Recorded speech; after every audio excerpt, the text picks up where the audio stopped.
اللہ تعالیٰ نے جو انسان کو نعمتیں عطا فرمائی ہیں، ان نعمتوں میں انسان کی صحت، انسان کا وجود،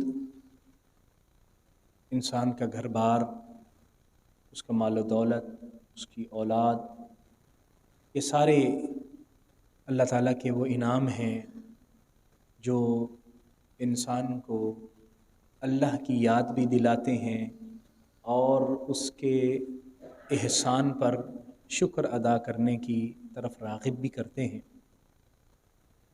ان ساری نعمتوں میں سے مال ایک ایسی نعمت ہے جو ہر زمانے میں انسان کی ضرورت ہوتی ہے۔ بچپن سے لے کر بڑھاپے تک انسان کی ضرورتیں مال سے پوری ہوتی ہیں۔ بیمار ہو جائے دوائی لینا پڑتی ہے، روزانہ کے معاملات، گھر کا خرچہ، یہ ساری چیزیں وہ ہیں جو مال کے ساتھ انسان پوری کرتا ہے۔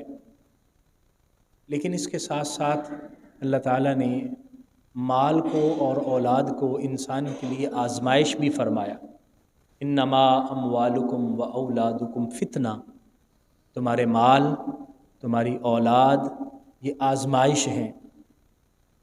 آزمائش یہ ہے کہ انسان نے یہ مال کیسے حاصل کیا، اس کے سورس آف انکم کیا ہیں، وہ مال خرچ کہاں کیا۔ نبی کریم صلی اللہ علیہ وآلہ وسلم کی مبارک حدیث سے پتہ چلتا ہے کہ اللہ کی بارگاہ میں انسان کو یہ جواب دہ ہونا ہوگا کہ جو مال اس کے پاس ہے وہ اس نے کہاں سے کمایا ہے اور وہ اس کو کہاں خرچ کرتا رہا ہے۔ اس کا انسان کو بہرحال جواب دینا ہے۔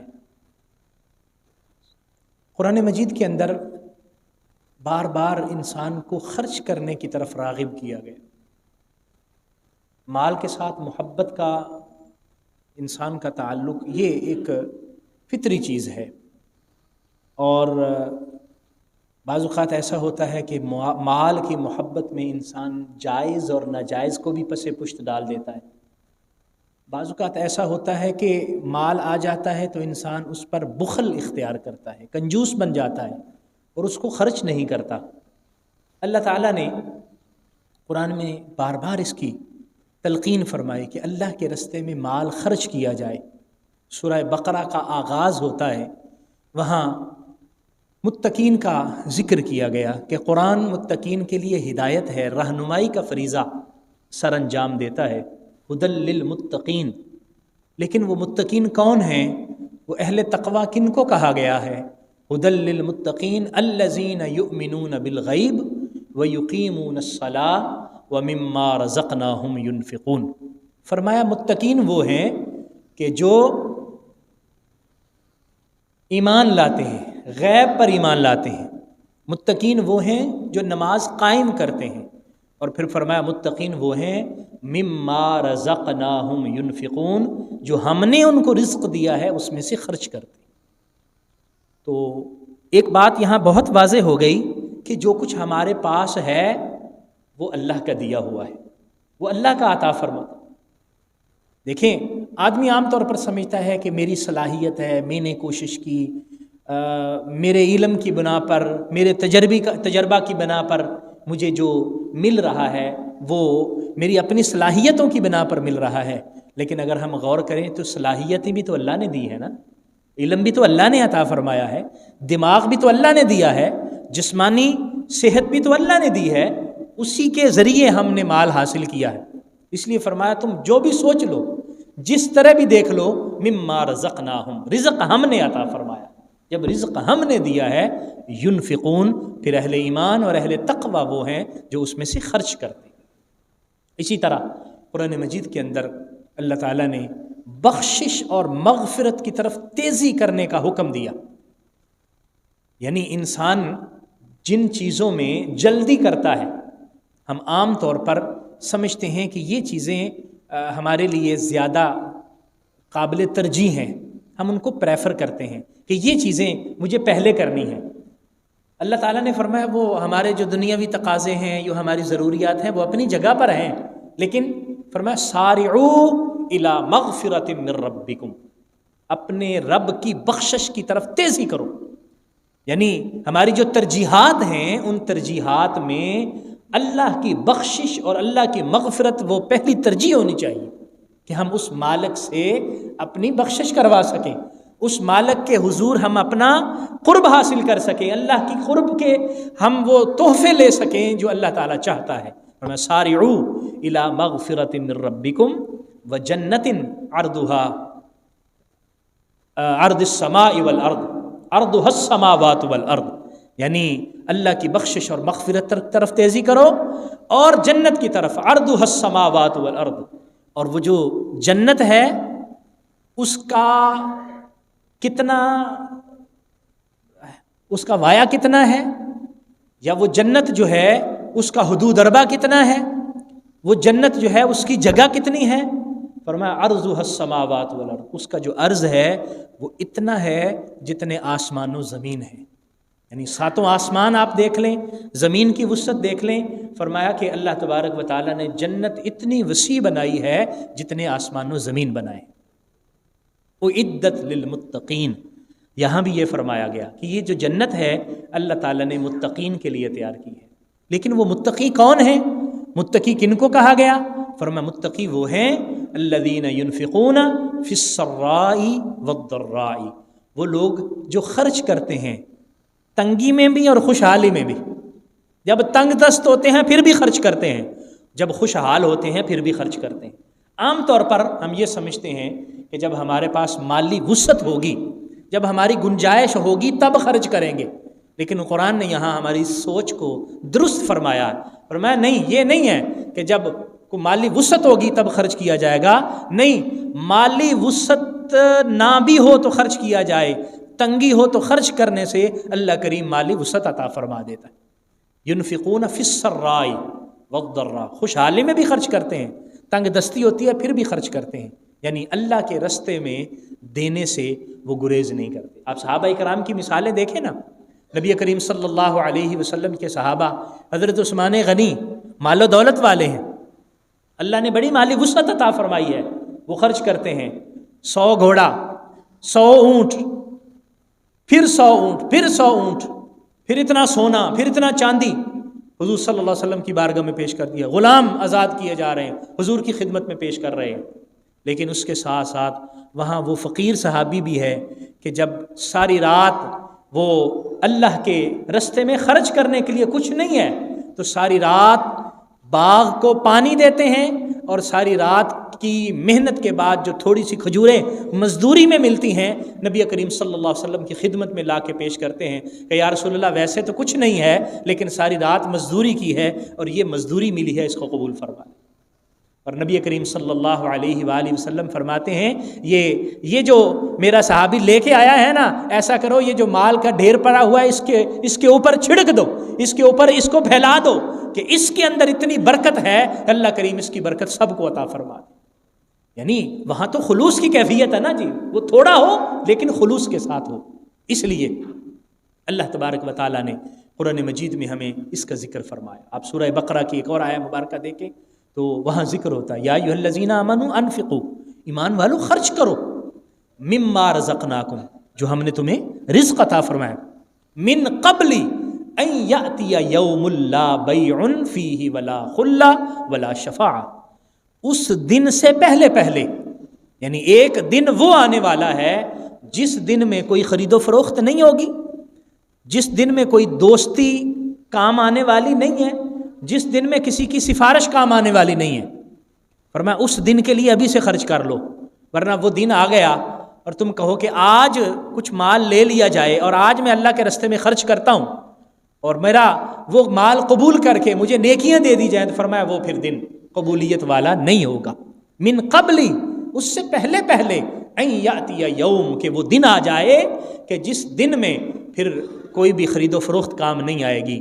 پھر تم کسی کو کہو گے کہ آؤ میرے کام آ جاؤ تو پھر وہ بھی معذرت کرے گا، بھئی آج میں تیرے کوئی کام نہیں آ سکتا. یوم یفر المرء من اخیہ و امہ و ابی، اس دن آدمی بھاگے گا سب سے، اپنے رشتہ داروں سے، اپنے ماں باپ سے، اپنے قریبیوں سے سب سے بھاگے گا، اور خواہش یہ ہوگی کہ کسی طرح مجھ سے لے لیا جائے اور مجھے بخش دیا جائے، جو بھی معاوضہ بنتا ہے آج دینے کے لیے تیار ہوں۔ لیکن اللہ نے فرمایا پھر اس وقت کوئی معاوضہ قبول نہیں کیا جائے گا۔ اس لیے ہمیں قرآن مجید نے تلقین فرمائی ہے۔ اس لیے رمضان المبارک وہ بابرکت مہینہ ہے کہ جس میں عام طور پر، اور سنت طریقہ بھی یہ ہے کہ انسان کے خرچ کی صورتحال بڑھ جاتی ہے، وہ اللہ کے راستے میں بھی خرچ عام دنوں میں جو کرتا ہے اس سے زیادہ کرتا ہے، اور یہ نبی کریم صلی اللہ علیہ وسلم کا سنت طریقہ بھی ہے۔ صحابہ فرماتے ہیں کہ حضور صلی اللہ علیہ وآلہ وسلم عام دنوں میں بھی حضور سخی تھے، اور بلکہ سخیوں کے سخی تھے۔ حضور فرماتے ہیں اللہ اجود جودن ثم انا، سب سے بڑا سخی اللہ ہے اور اللہ کے بعد سب سے بڑا سخی میں ہوں۔ تو حضور تو بڑے سخی ہیں۔ عام دنوں میں بھی حضور کی کیفیت یہ ہوتی تھی کہ حضور خرچ کرتے تھے، لیکن جب رمضان المبارک آتا تو پھر آپ کے خرچ کی کیفیت اور کئی گنا بڑھ جایا کرتی تھی، اور آپ اللہ کے راستے میں بہت زیادہ خرچ کیا کرتے تھے۔ اس لیے اس مبارک مہینے میں صدقہ فطر جو رمضان کے آخر میں ادا کرنے کی تلقین کی گئی فطر سے پہلے، اس مبارک مہینے میں ہمیں فدیہ اور دیگر صدقات کی تلقین کی گئی، اور فقراء اور مساکین کے روزے کھلوانے کی طرف ہمیں راغب کیا گیا۔ حدیث مبارکہ میں نبی کریم صلی اللہ علیہ وآلہ وسلم نے ارشاد فرمایا من فطر فیہ صائما، اس مبارک مہینے میں جو کسی ایک روزہ دار کا روزہ کھلوا دیتا ہے، اس کی افطاری کروا دیتا ہے، اللہ کریم جتنا روزہ رکھنے والے کو ثواب دیتا ہے اتنا ہی افطار کرنے والے کو بھی ثواب دیتا ہے، اور اس کے ثواب میں کوئی کمی نہیں آتی۔ روزہ رکھنے والے کے ثواب میں کوئی کمی نہیں آتی، اللہ اس کو تو اجر دیتا ہی ہے، لیکن جو شخص افطار کرواتا ہے اس کو بھی اجر دیتا ہے۔ صحابہ کرام عرض کرنے لگے کہ یا رسول اللہ، یہاں تو پھر جو مال و دولت والا ہے، جس کے پاس پیسے ہیں وہی افطار کروا سکتا ہے، جس کے پاس مال ہے وہی کسی کی افطاری کروا سکتا ہے، مسکین آدمی کیا کرے؟ حضور علیہ الصلوۃ والسلام نے فرمایا تم غلط سمجھے ہو، افطاری کرنے کا مطلب یہ نہیں ہے کہ کوئی بہت زیادہ دسترخوان سجا ہوا ہو اور طرح طرح کی وہاں پر نعمتیں موجود ہوں تو ہی افطاری ہوگی۔ حضور فرماتے ہیں تم ایک کھجور دے کر کسی کو روزہ افطار کرا دو، اللہ کریم اس پر بھی اجر عطا فرمائے۔ فرمایا ایک دودھ کا گھونٹ دے کر روزہ افطار کرا دو، پھر فرمایا کہ ایک پانی کا گھونٹ دے کر بھی تو روزہ افطار ہو سکتا ہے نا، ایک پانی کا گھونٹ دے کر اگر کسی کا روزہ افطار کراتے ہو تو اللہ کریم اس کا پر بھی اجر عطا فرماتا ہے۔ تو اس لیے، اور تیسری اس حوالے سے بات، رمضان المبارک کا ایک زکوٰۃ کے ساتھ ایک تعلق بنتا ہے۔ ویسے شرعی طور پر رمضان کا مہینہ زکوٰۃ کے فرض ہونے میں اس کی کوئی ضرورت نہیں ہے، یعنی رمضان کی وجہ سے زکوٰۃ فرض نہیں ہوتی۔ زکوٰۃ فرض ہوتی ہے جب کسی شخص کے پاس مال آئے، وہ صاحب نصاب ہو جائے، اور صاحب نصاب ہونے کے بعد اس پر سال گزر جائے، تو جب بھی سال مکمل ہوگا، وہ چاہے رمضان ہو چاہے کوئی اور مہینہ ہو، تو جب بھی اسلامی مہینوں کے مطابق جب سال گزر جائے گا تو اس پر زکوٰۃ لازم ہو جائے گی۔ اسے اپنے جو بھی اس کے پاس مال موجود ہے، اس کی سیونگ میں ہے، اس کے کاروبار میں ہے، جو کچھ بھی ہے اس کا حساب کتاب کر کے اس کو 2.5% کے حساب سے زکوٰۃ دینا ہوتی ہے۔ لیکن چونکہ رمضان المبارک میں عام دوست کوشش کرتے ہیں کہ رمضان میں چونکہ زیادہ اجر اور ثواب ملتا ہے، رمضان المبارک میں نفلی عبادت کرنے کا یا نفلی صدقات کرنے کا یا نفلی نماز پڑھنے کا ثواب اللہ کریم فرض کے برابر فرما دیتا ہے، اور فرض ادا کرنے کا ثواب 70 گنا زیادہ ہو جاتا ہے۔ اس میں فرض نماز بھی شامل ہے، اس میں زکوٰۃ بھی شامل ہے، اور اس میں دیگر فرائض بھی شامل ہیں۔ جو بھی انسان ادا کرتا ہے اللہ کریم اس کا کئی گنا زیادہ اجر عطا فرماتا ہے۔ اس لیے جو لوگ صاحب نصاب ہیں اور وہ ابھی تک زکوٰۃ کا حساب و کتاب انہوں نے نہیں کیا اور ان کا سال مکمل ہو چکا ہے، وہ پہلے ہو چکا تھا، وہ زکوٰۃ اس مہینے میں حساب کر کے ادا کر کے زیادہ اجر حاصل کر سکتے ہیں۔ یا جن کا 1 مہینے کے بعد یا 2 مہینوں کے بعد سال مکمل ہونا ہے اور ان کو امید ہے کہ 1-2 مہینوں کے بعد ہمارے پاس اتنا سرمایہ ہوگا، تو رمضان میں اس کا پیشگی حساب کر کے بھی زکوٰۃ ادا کی جا سکتی ہے۔ تو زکوٰۃ ایک ایسا فریضہ ہے کہ جو ڈیلے بھی ہو سکتا ہے، یعنی سال گزر گیا تو اس کو آپ تھوڑی سی تاخیر کے ساتھ بھی ادا کر سکتے ہیں، اور اس کو آپ قبل از وقت بھی ادا کر سکتے ہیں، لیکن جب وقت آئے گا اس وقت پھر آپ حساب کریں گے، اگر تو مکمل کر دیا تو بسم اللہ فابہا، اور اگر مکمل نہیں ہوا تو کمی بیشی ہوگی تو پھر آدمی اس کو پورا کر سکتا ہے۔ اس لیے اس مبارک مہینے میں خرچ کرتے ہوئے ہم جس اعتبار سے بھی خرچ کریں وہ اللہ کی رضا حاصل کرنے کے لیے خرچ کریں۔ اس لیے خرچ کرتے ہوئے چند ایک بنیادی چیزیں ہمارے ذہن میں موجود ہونی چاہیے کہ ہم اللہ کے راستے میں جو خرچ کر رہے ہیں اس کا مقصد کیا ہے، اور اللہ تعالیٰ نے ہمیں بار بار جو خرچ کرنے کی تلقین فرمائی ہے وہ کیوں فرمائی ہے، اور یہاں تک اللہ نے فرمایا کہ تم جو خرچ کرتے ہو تم خرچ کرو، اور جو خرچ کرتے ہو وہ تم پریشان نہ ہو، وہ تم یوں سمجھو کہ تم اللہ کو قرض دے رہے ہو۔ من ذا الذی یقرض اللہ قرضا حسنا، کون ہے جو اللہ کو قرض حسنہ دے گا، اور جو اللہ کو قرض حسنہ دے گا فرمایا فیضاعفہ لہ، اللہ کریم اس کے لیے کئی گنا اس کو بڑھا کے عطا کرے گا۔ عام طور پر یہ ہے نا، ہم جو قرضہ کسی کو دیتے ہیں وہ جتنا دیا ہے اتنا ہی لیں گے، اگر اس سے اضافہ لیں گے تو وہ سود ہوگا، وہ حرام ہے، وہ منع ہے۔ فرمایا لیکن اللہ کے تم رستے میں خرچ کرو، اللہ اس کو قرض حسنہ فرماتا ہے، اور پھر وہ فرماتا ہے کہ میں کئی گنا زیادہ کر کے دوں گا، اور وہ اللہ تعالیٰ کا انعام اور اس کی مہربانی ہوگی، ظاہری اعتبار سے بھی اور باطنی کیفیات کے اعتبار سے بھی، اور اللہ کریم اس میں برکتیں بھی عطا فرماتا ہے۔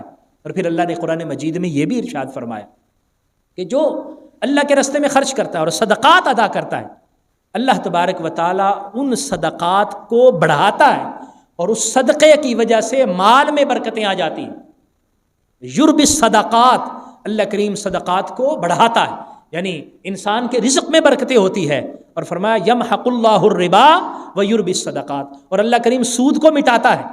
جو سود کا کام کرتا ہے اور سود سے اپنے مال میں اضافہ کرنے کا خواہش مند ہے تو سود کی وجہ سے مال بڑھے گا نہیں، وہ کم ہوگا، ظاہری طور پر بڑھ رہا ہے لیکن برکتیں ختم ہو رہی ہیں۔ اور فرمایا صدقات، خیرات و زکوٰۃ دینے سے اللہ کریم مال میں اضافہ فرما دیتا ہے۔ اسی طرح وہ بہت معروف آیا مبارکہ اکثر آپ سنتے ہیں کہ جو اللہ کے راستے میں خرچ کرتا ہے اس کی مثال ایسی ہے جیسے ایک دانہ کسی نے زمین میں بویا، اور وہ ایک دانہ جو پودا نکالتا ہے اور اس سے ایک خوشہ نکلتا ہے، اس ایک خوشے میں 100 دانہ ہوتا ہے، اور اسی ایک پودے پر اللہ کریم 7 خوشے عطا فرمائے تو اس طرح ایک پودے پر 700 دانے لگتے ہیں۔ فرمایا اللہ کے راستے میں خرچ کرنے کی مثال یہ ہے کہ 1 روپیہ خرچ کرنے پر اللہ کریم 700 روپیہ خرچ کرنے کا اجر عطا فرماتا ہے۔ اور پھر فرمایا واللہ یضاعف لمن یشاء، اللہ جس کے لیے چاہے اور بھی اضافہ فرما دیتا ہے۔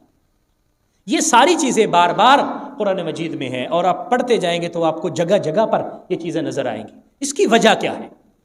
ہمیں ایک تو اس کی وجہ سوچنی ہے، اور پھر صدقہ و خیرات کے آداب سے بھی ہمیں آگاہ ہونا ہے۔ اس کے آداب بھی کیا ہیں ان سے بھی واقف ہونا ہے۔ وجہ کیا ہے؟ اللہ تعالیٰ نے ہمیں مال خرچ کرنے کی تلقین کیوں فرمائی؟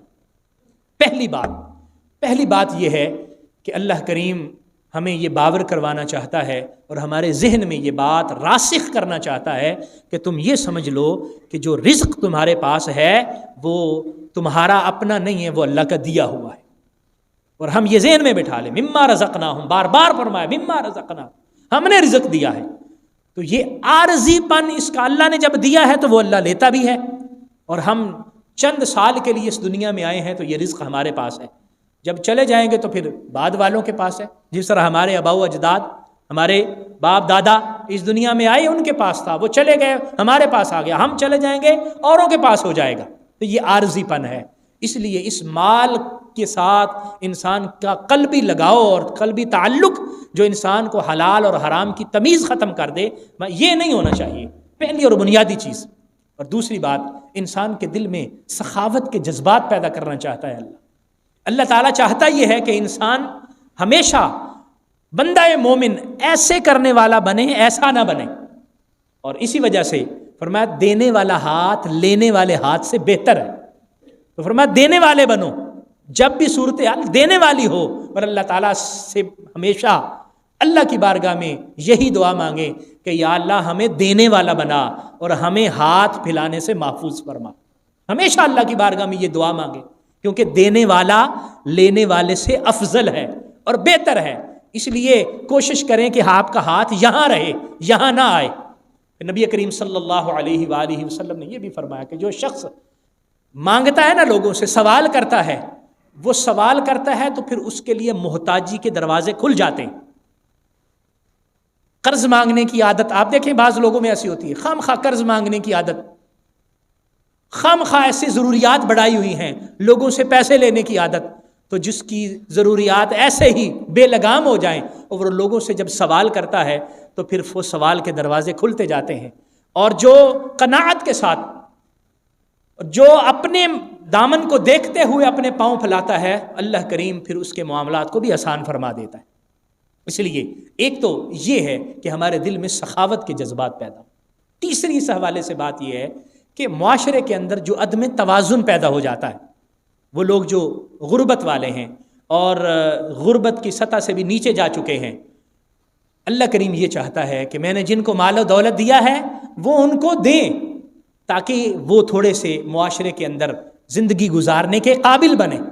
اور جن کو اللہ نے دیا ہے وہ جب دیں گے تو وہ تھوڑے سے نیچے ہوں گے اور یہ تھوڑے سے اوپر ہوں گے، کہ معاشرے کا جو عدم توازن ہے وہ ختم ہوگا اور معاشرہ توازن کے اندر آئے گا. معاشرے کے اندر بہت ساری جگہوں پر جرائم لوگ کرتے ہیں، اسٹریٹ کرائم ہوتے ہیں، ڈاکے ڈالے جاتے ہیں. اس کی ایک وجہ، دیگر وجوہات میں سے ایک وجہ یہ ہے کہ وہ جو غریب آدمی جس کے پاس کوئی اور صورتحال نہیں بنتی، تو وہ جو غلط قدم ہے وہ اٹھاتا ہے، ناجائز طرف جاتا ہے، چوری شروع کر دیتا ہے، ڈاکے ڈالنے شروع کرتا ہے، لوگوں کے ناجائز طور پر پیسے ہتھیانے شروع کر دیتا ہے. لیکن اگر ہم خود ان کی ضروریات کو دیکھیں اور ان کے مسائل کو دیکھیں تو ممکن ہے کہ وہ جرم تک جانے سے بچ جائے اور ہم اس کی ضرورت کو خود دیکھ کر اس کے پورا کر دیں. اس لیے فرمایا ایک وجہ یہ بھی ہے. اور پھر اللہ کریم ہمارا تزکیہ اور تصفیہ بھی کرنا چاہتا ہے. نبی کریم صلی اللہ علیہ وآلہ وسلم کو یہ ارشاد فرمایا، خذ من اموالہم صدقۃ تطہرہم، اے محبوب ان کے مال سے صدقہ لیں، ان کو کہیں کہ آپ کے صدقہ سپرد کریں اور آپ پھر آگے امت میں تقسیم کریں. ظاہر بات ہے حضور صلی اللہ علیہ وسلم خود آپ صدقہ تو نہیں لیتے تھے، اور آپ نے اپنی آل کے لیے ویسے بھی صدقے کو حرام فرمایا، زکوٰۃ کو بھی حرام فرمایا. تو فرمایا خذ من اموالہم صدقۃ، محبوب ان سے صدقہ لیجئے. یا اللہ ان سے صدقہ لوں گا تو کیا ہوگا؟ فرمایا تطہرہم، ان کی طہارت مقصود ہے، ان کا تزکیہ مقصود ہے. تو جب ان سے مال لیں گے تو اس مال کی وجہ سے اللہ کریم ان کے دلوں کو پاک فرما دے، اللہ کریم ان کی روحوں کو پاک فرمائے گا. تو ہمارے تزکیہ اور تصفیہ کے لیے بھی ضروری ہے کہ ہم مال اللہ کے راستے میں خرچ کریں تاکہ ہمارا اندر پاک ہو اور تزکیہ و تصفیہ حاصل ہو. اور پھر مال کی جو انسان کو ضرورت ہوتی ہے، یہ انسان مال اس لیے رکھتا ہے کہ مال مشکل وقت میں میرے کام آئے گا. بیمار ہو جاؤں گا تو یہ مال میرے لیے بیماری کے ایام میں آسانی پیدا کرے گا، دوائی کا اہتمام کر سکوں گا، علاج کروا سکوں گا. مال کسی مشکل میں پھنس جاؤں گا تو میرے کام آئے گا. اور میں انسان یہ سمجھتا ہے کہ اس دنیا کی مشکل تو مشکل ہے، لیکن جو آخرت کی مشکل ہے وہ مشکل نہیں ہے. اس دنیا کی مشکل تو پھر بھی کسی طرح ٹل جائے گی، زیادہ سے زیادہ انسان کی سانسیں بند ہو جائیں گی، اس کی روح قبض کر لی جائے گی، مشکل ختم ہو گئی. لیکن کل قیامت کے دن کی جو مشکل ہے وہ پھر مشکل تو آسان نہیں ہوگی. اور میں اس مشکل کو آسان کرنے کے لیے اللہ کریم نے ایک صدقہ و خیرات اور زکوٰۃ کا رستہ متعین فرمایا کہ اس رستے سے تم اپنی مشکلات کو آسان کرو. اور پھر حضور صلی اللہ علیہ وآلہ وسلم نے ہمیں صدقہ کی ایک اور تلقین بھی فرمائی کہ صدقہ کیوں دیا جائے. فرمایا داوو مریضکم بالصدقہ، فرمایا اپنے مریضوں کا علاج صدقہ کے ساتھ کیا کرو. مریضوں کا علاج صدقہ کے ساتھ.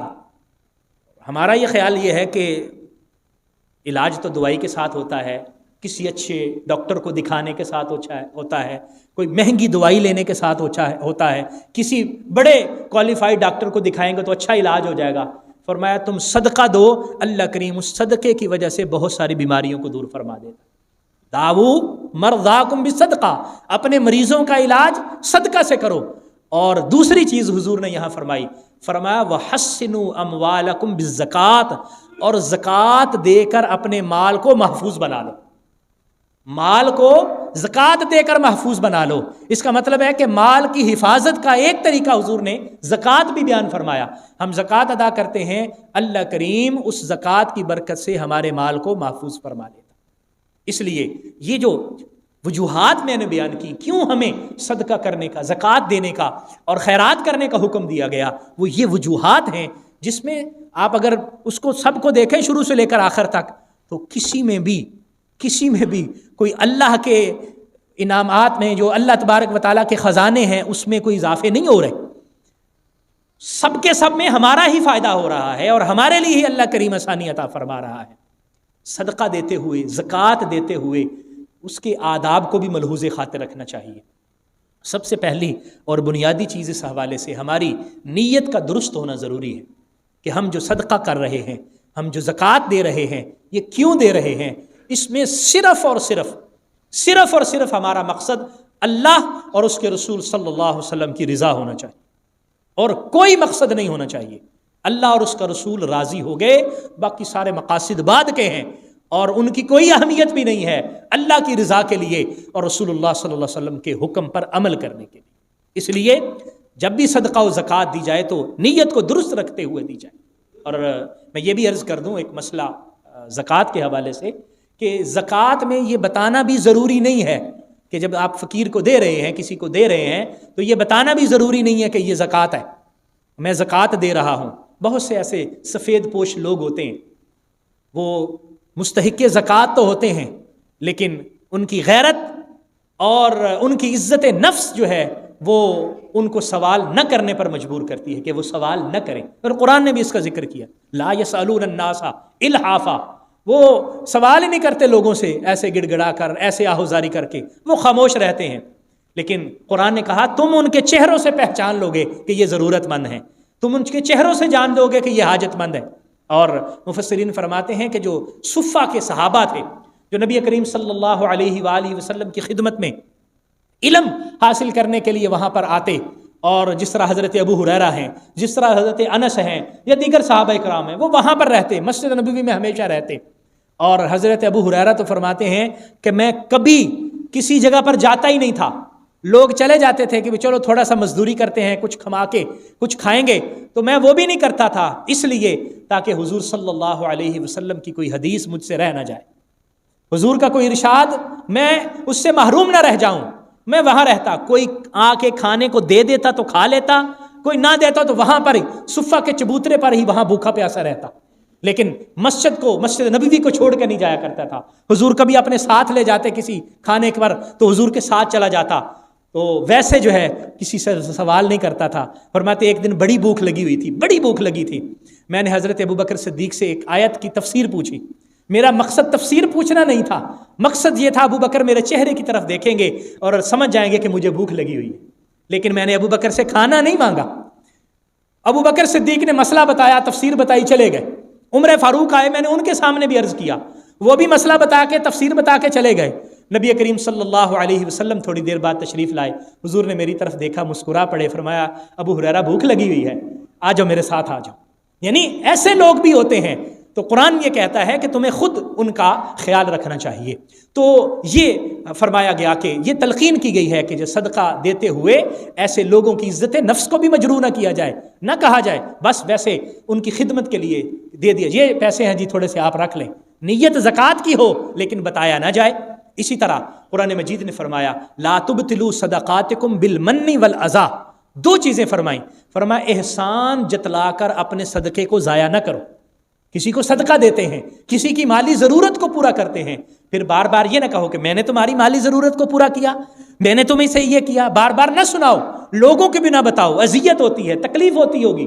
فرمایا اپنے صدقے کو اس طرح ضائع نہ کرو، تم احسان جتلاتے ہو، اس کو تکلیف ہوتی ہے، اور تمہارا جو صدقہ تم نے دیا اللہ کریم اس کو ضائع فرماتا ہے۔ اور پھر فرمایا اذیت دے کر کسی طرح بھی جس کو تم نے صدقہ دیا ہے وہ تمہارا متحت ہے یا تمہارا ملازم ہے یا کسی طرح کا ہے، تم نے اگر اس کی ضرورت پوری کی ہے تو اب اس کا یہ مطلب نہیں ہے کہ تم اس کے حاکم بن گئے ہو اور اب تم اس کو اذیت دو یا اس کو باتیں سناؤ یا کیسے بھی اس کو تکلیف دو، اور میں اس سے بھی صدقے ضائع ہو جاتے۔ اور اسی طرح قرآن مجید فرقان حمید میں اللہ تعالیٰ نے فرمایا ان تبدوا الصدقات فنعما ہی، اگر تم صدقے کو لوگوں کے سامنے دیتے ہو ٹھیک ہے، یہ بھی اچھا ہے، لیکن نیت درست ہونی چاہیے۔ وَإِن تُخْفُوهَا وَتُؤْتُوهَا الْفُقَرَاءَ، اور اگر تم چھپا کے دیتے ہو اور فقراء کو وہ پہنچا دیتے ہو تو یہ زیادہ بہتر ہے اس سے جو ظاہر کر کے دیا جائے۔ تو اس سے ہمیں پھر ایک یہ سبق بھی ملتا ہے کہ جہاں پر ضرورت ہو ہمیں ظاہر کر دینا چاہیے تاکہ لوگوں کو بھی اس کا شوق پیدا ہو۔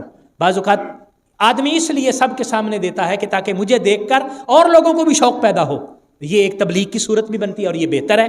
اور بعض اوقات چھپ کر دے دینا زیادہ بہتر ہے تاکہ کہیں ہمارے دل میں دینے کی یہ ایک ریاکاری نہ بن جائے کہ میں سب کے سامنے دے رہا ہوں، لوگ کیا کہیں گے کہ کتنا دے رہا ہے۔ دوستو، اللہ تبارک و تعالیٰ نے جو ہمیں رزق عطا فرمایا ہے اس میں فرمایا ہے کہ حق ہے فی اموالہم حق للسائل والمحروم، سوالیوں کے لیے، محروم کے لیے اللہ تعالیٰ نے حق مقرر کیا ہے۔ اس لیے ہمیں ہر وقت جتنی توفیق ہو، ہر دن، ہر ہفتے، ہر مہینے اللہ کے رستے میں دیتے رہنا چاہیے۔ اور یقین کیجئے اللہ تعالیٰ نے قرآن میں فرمایا جو دیتا ہے اللہ کریم پھر اس پر فضل ہی فرماتا ہے، کبھی بھی اللہ کے رستے میں دینے سے مال میں کمی نہیں آتی۔ یہ مبارک مہینہ ہے، رحمتیں سمیٹنے کا مہینہ ہے، اللہ کے قرب حاصل کرنے کا مہینہ ہے اور اللہ تعالیٰ کی بارگاہ میں اپنی بخشش کروانے کا مہینہ ہے۔ اس لیے ہمیں اس میں فائدہ اٹھانا چاہیے اور اپنی نیازمندیاں اللہ کے حضور پیش کرتے رہنا چاہیے۔ اللہ کریم قبول فرمائے، آمین۔ وآخر دعوایا ان الحمد للہ رب العالمین۔